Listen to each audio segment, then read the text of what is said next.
What's up, everyone? Thralls Metal here once again. I'm Necrotic Nick. I'm Jammin John. And we have an album review for you. So another one on our radar for the week of the 10th of June was the newest offering from Soreption.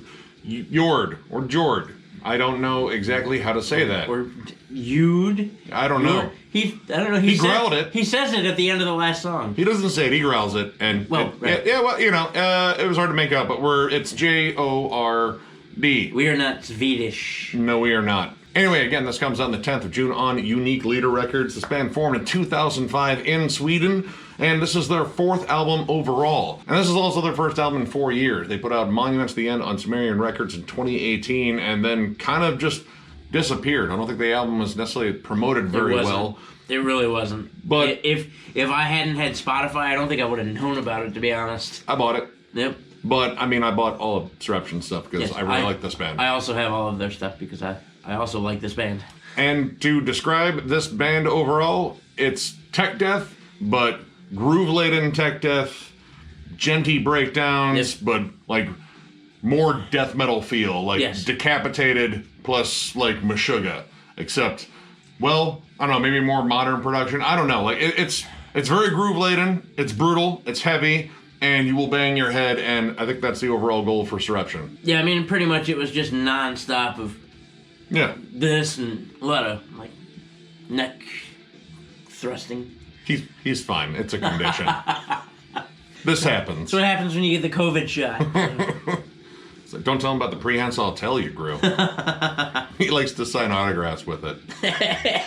But it curls up near his butt, so don't touch it. I think a good way to summarize this album, and I mean, really, a lot of these songs are in the same vein, but like a good way to overall summarize this album would be the second track, Forever Born. Again, very bouncy overall. There's hooks, which aren't usually a thing in Soreption per se. Kind of. There's a couple hooks here and there. The riffs are just gross. It's techie, but it's not noodly. Yeah. Which is good. And the stop on a dime transition. Yeah. How in the fuck do you do that? It's really weird. It's impressive, and the songs flow well, and you know it's tech death, but it's like the formula for the technical components is not necessarily like big. Like there's not a lot of different elements going in. It's how it's arranged. Yeah. But the main thing on this is keep the groove up. You know, keep the heads fucking bobbing, keep the pit fucking spinning. And that's pretty much like across the board in terms of the rhythm section. Like it's either like a straightforward, like kind of double time groove, a nice bouncy, like, you know, 4/4 time head stomper, or blast beats that actually have the accent kind of on a groovy point. I mean, with this band, as far as the rhythm section is concerned, they're all the rhythm section. They all work in tandem with each other. Like the vocalist, instead of just straightforward growls, has these cool syncopated cadences that fall within the songs, and the drums have always got something going on. Tony Westermark is a fuck of a drummer when it comes to syncopated drum lines. Absolutely, and like right away in the opening track, The Artificial North, like you hear that interesting sort of stutter riff, the start-stop riffing, and how the vocals will match up to it, because there's these weird little like genty moments mixed in with these like very brutal riffs, and I don't know, it kind of works as, like, their thing. Yeah. But how the vocals coming on top of it is he'll match that stutter and do some, like, weird vocal thing there. It's mostly just a straightforward growl, but it's a very hefty growl. Yeah, his vocals are monstrous. I mean, they are there. Yeah. Now, the production of this album, once you figure out who it is, you might figure out why it sounds as crisp and as clear as it does. It's Buster Oldham from Humanity's Last Breath. Vildiarta, yeah. All those things that he does, and he produced this album, so it sounds like that. And honestly, I think it should. Yeah. Like, because, I mean, all right, in terms of tight musicianship, this band is ridiculously tight, and having seen them live, sans a bassist too, like the level of syncopation in this band is ridiculous. And again, those start-stop transitions and riffs and breakdowns, it's dizzying. But again, the overall vibe of this album is very listenable. Like, again, you can get caught in a groove. Like, you can almost fucking shake your ass to this. I swear, like, there's like just sort of a fucking boogie to this. I'm thankful we were sitting down when we heard this, because You don't want to watch this man shake his ass. There's a lot of real estate back there. And this album is just under 31 minutes long at 8 tracks. So this packs a lot of riffs into a pretty small package. And the longest track in here is like 4.5 minutes. So this is almost kind of a clown car of riffs. Like, it is dizzying the amount of shit that is coming at you, but they're smart to hang on to certain spots, like namely breakdowns, the end of the songs, or just like a good driving riff for like verses and such for, extended measures. But again, tight, compact songs that you're kind of glad don't hang out too long because you're afraid they get old, but at the same time, there's some moments where you think they could hang out a little bit more. A Story Never Told, which honestly, after hearing all the other tracks, I think I've heard this one before. It involves chug and groove and blast beats. But this story ends on a fucking aggro note. Like, it has this cool groovy bounce throughout this, and then all of a sudden it takes this hard shift to way more aggressive, just kind of brutal sounding. Like, it goes full on double time. Instead of like breaking down the riff, they go full on like machine gun chugs, and it just takes on a whole other shape there for a second, but then it fades out in probably just under a minute. I was like, man. Yeah, they could have hung on to that one for. I could have hung on to that. The end is it gets really violent at the end. Like, I could see the pit for this song being not something you want to step into. But not at our age. Yeah, right. Dude, I'd die. It didn't stick around a whole long. In fact, all the breakdowns in this album didn't stick around a whole long time, except for the last track. That last track. The breakdown on there, it's probably one of my favorites. This is the single that was released. This, when I heard it immediately, I was like, yes, this is Soreption. In fact, this is Soreption from like Engineering the Void days. Yeah. This is what they started as. But yeah, nothing really hung around a whole long time, which was kind of a bummer because these guys are really good at what they do. Now, one thing about this album, at least for this album specifically, they didn't have a full-time guitarist, although Ian Way from Thanatos did all the rhythm guitars, and he's a fuck of a guitar player, and obviously if you're going to write rhythms for Soreption, you probably know what you're doing. But beyond that, they didn't have anybody really nailed down. So they got a bunch of different guitarists to do the leads. Malcolm Pugh from In Fury and, Demon King? Loathing Requiem. Requiem. He's in a lot of bands. Yeah. They also tapped Dean Lamb and Tony Morelli of Archspire, which, honestly, if you took this album and sped it up, it would sound a lot like Archspire, too. But they also managed to get Joe Haley from Psychroptic.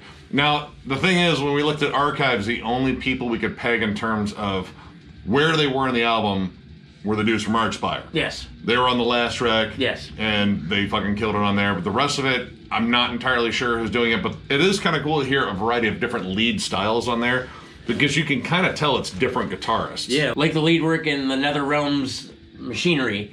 That's almost like a neoclassical lead. Yep. Like it's really pretty. Actually, I really like all the lead work on this album. It's very well done. It's very tasteful. It's nothing too long. It's nothing overly noodly. It fits well for these types of songs, I think. And everything, again, is very compact and concise and a blur of riffs. And there is like a little bit of a variety. Like, there are some more brutal songs that kind of scream like this is a little bit more brutal, like Prophet and Each Death More Hollow, I think, definitely are on the more brutal side, whereas like the Artificial North definitely has a more genty vibe. Now, there are some issues with this, but, most of it comes down to, like, this kind of tracks as one long song. Yeah. Not necessarily an issue because I kind of enjoyed this one long song. Like, I was headbanging throughout. Yep.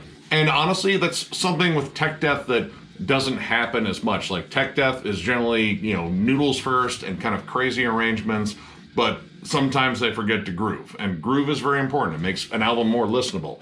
But I did have issues with the random keyboards kind of spliced in here. Like, the placements of where they are doesn't necessarily make sense. Like, they use it to transition sometimes. And like we were talking about earlier, you got all these badass guitar players. Why not, I don't know, throw in another lead? Like a little like arpeggio there. Yeah, why not utilize them? Why make... It sounds like fucking Christmas time in hell. Or Christmas Time in Sleepy Hollow, or wherever that fucking town was in fucking Edward Scissorhands. I don't know. It kind of sounds a little bit like Tim Burton stuff. Sure. But, I mean, it doesn't really do anything to, like, really enhance the mood. They're mostly just there as, like, sort of a transitional thing. Like, there's a couple of moments where it kind of opens up the song, and, it kind of works in terms of breaking up the tracks, but in terms of like adding something like melody-wise, no, not really. They're just sounds. And another thing with this album is literally, I think you could rearrange these tracks in any order, yep, and it wouldn't make a difference. You know, this album is, I don't know, it doesn't run necessarily like an album. It runs like a collection of individual tracks that just happen to be produced the same. Not necessarily a bad thing, though, because, I mean, any negatives I have about this album, I still enjoyed listening to it because it was just flat out fun to listen to. There's not really a dull moment in this record. At least when they used the keyboards and what brief samples they used, I like that there was really no filler in this album. Like, they just straight to it, you know, from the very get-go, from the very first track on the album, it's just, bam, here we are. That's great. It is weird there was an intro on other tracks later in the album and not the opening track. Right. But either way, like, I like the fact that it just kind of detonates. It has a short runtime. So while it did kind of get old and repetitive, like just in terms of like, yeah, I kind of feel like I've heard this before. But at the same time, it's not a long album. Like if this was like the 45-minute range and it was still kind of doing the same thing without any like variety in terms of like tempos or dynamics or anything like that, this would get pretty old pretty quick. But the short runtime and how tight it is, it makes it a pretty enjoyable listen. Yeah, I had a good time. So overall, I'm going to give this 3.5 stars. Honestly, for as much as I could complain about, you know, certain things in here, the overall vibe of this was just fun. Yep. Like, it was flat out fun to listen to, flat out fun to headbang along to. It's so goddamn groovy and chuggy. It kind of makes up for the shortcomings, you know, being sort of like interchangeable riff salad. Groove is the comfort zone on here, and it's not a bad comfort zone, but they do lay on it quite a bit. Keyboards don't really add much, and yeah, there really isn't much here you haven't heard before from Soreption, but at the same time, again, fun listen. It's a short listen, and honestly, every track packs a punch. So yeah, 3.5 stars. I think this is really good. And honestly, if you love Soreption, you'll probably really dig this one. And if you like your tech death more on the groovy side and more hooky and less, you know, blasts and noodles, this would be a fucking damn good one to pick up. I should have gone first on the rating, so I could have said something different. No, 3.5 for me too. Like Nick said, it's Soreption. Like, if you already love Soreption, you're not going to listen to this album and be like, what the fuck did they do? They do what they do well. For a band that's considered tech death, per se, I would rather have it be more groove-centric than noodles and fucking whatever everybody else is doing, because these guys still know how to bring the pain, even though, you know, it's a little bit more chaotic and, like he said, like a clown car full of riffs. Groove all the way. I never stopped banging my head. It was definitely a fun listen, like Nick said. Theoretically, you could shake your booty to it. You could. I never stopped wheeling and dealing and moving and grooving. Like, I thought he was having a slow motion seizure. But no, this is a great release from these guys. I'm happy to see them back. You know, of course, we've been Soreption fans pretty much since the beginning. So good job, good groove, good times. Don't go in the pit if you're old. Yeah, that's where I'm at. So, if you enjoyed this review, give it a thumbs up. And if you are new to the channel, subscribe, because we do stuff like this all the time. We are also on Patreon. If you'd like to help us out there, there'll be a link down below. We do have an Ask Us Anything thing going on there. If you haven't asked us something yet and you are one of our patrons, go ahead and ask us something, and it can be weird. Like anything. Like anything. Ask us fucking anything, That's dude. We're literally the post. Dude, I was going to say, we're not really ashamed. We don't have really shame. No, shame per did se. not. It's gone. Like it's this. gone. It's left a long fucking Too old time for shame. ago. Yeah, too old.